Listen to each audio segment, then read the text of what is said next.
ബെർലിനിൽ LGBTQ വിഭാഗങ്ങളുടെ പ്രകടനത്തിലേക്ക് വാഹനം ഓടിച്ചു കയറ്റിയ ഇസ്ലാമിക ഭീകരനെ വെടിവെച്ചു കൊന്നതായി പോലീസ്.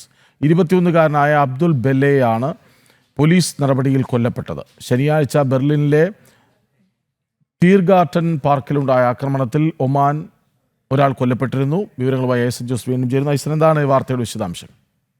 കൃഷ്ണരാജ്, ഇപ്പോൾ ലഭ്യമാകുന്ന വിവരങ്ങളനുസരിച്ച് ജർമ്മൻ പോലീസ് സ്ഥിരീകരിക്കുന്ന ഒരു കാര്യവും, അതായത് ടീർഗാർട്ടനിൽ ശനിയാഴ്ച നടന്ന ആക്രമണത്തിൽ ഒരാൾ കൊല്ലപ്പെട്ടിരുന്നു. അത് നമുക്കറിയാവുന്നതാണ്. LGBTQ എന്ന് പറയുന്ന വിഭാഗങ്ങളുടെ, ട്രാൻസ്ജെൻഡർ വിഭാഗങ്ങളുടെ ഒരു അവകാശ പ്രഖ്യാപന റാലിയാണ്. ലോകം മുഴുവൻ അത്തരത്തിലുള്ള പ്രവർത്തനങ്ങളൊക്കെ നടത്തുന്ന ഒരു സംവിധാനമുണ്ട്.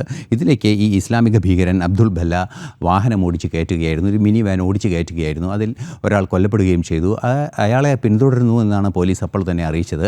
ഇപ്പോൾ ഏറ്റവും പുതിയ റിപ്പോർട്ടുകൾ പുറത്തു വരുന്നത് അബ്ദുൽ ബെല്ല എന്ന് പറയുന്ന ഈ ഭീകരനെ വെടിവെച്ച് കൊലപ്പെടുത്തിയെന്നാണ്. അതീവ ഗൗരവമുള്ളൊരു വിഷയമെന്ന് പറയുന്നത് 21-കാരനായ ഒരു ചെറിയ പ്രായത്തിലുള്ളൊരു വ്യക്തിയാണിത് എന്നതുകൊണ്ട് തന്നെ അവിടെയുള്ള വലിയ പ്രശ്നങ്ങളും ഇതിന് പിന്നിൽ സൂചനകളായി വരുന്നുണ്ട്. ഡീറാഡിക്കലൈസേഷൻ പ്രോസസ്സുകളൊക്കെ ശക്തമാക്കേണ്ടതിൻ്റെ അനിവാര്യതയും ജർമ്മൻ പോലീസ് ചൂണ്ടിക്കാണിക്കുകയും ചെയ്യുന്നുണ്ട്. പക്ഷേ ജർമ്മനിയിൽ ഇത്തരത്തിലുള്ള ഭീകര ആക്രമണങ്ങൾ ഉണ്ടാകുന്നൊരു സാഹചര്യം വീണ്ടും ഉയർത്തെഴുന്നേറ്റിരിക്കുന്നു. അത് പല വിഷയങ്ങളിലും, അതായത് ഇസ്ലാമിക യാഥാസ്ഥിതിക സ്വഭാവമുള്ള ആശയങ്ങളെ പിന്തുടരുന്ന ചെറുപ്പക്കാർ ഉണ്ടാകുന്നു എന്നത് ഗൗരവമേറിയൊരു വിഷയമാണ് എന്ന സൂചനയും ഇതിൽ നിന്ന് ലഭ്യമാകുന്നുണ്ട്. എന്തായാലും ജർമ്മൻ പോലീസ് സ്ഥിരീകരിക്കുന്നത് ഈ ഭീകരൻ കൊല്ലപ്പെട്ടു പോലീസിൻ്റെ നടപടിയിൽ നിന്ന് വളരെ കൃത്യമായി തന്നെ ജർമ്മൻ പോലീസ് അറിയിക്കുകയും ചെയ്യുന്നുണ്ട്. കൃഷ്ണ.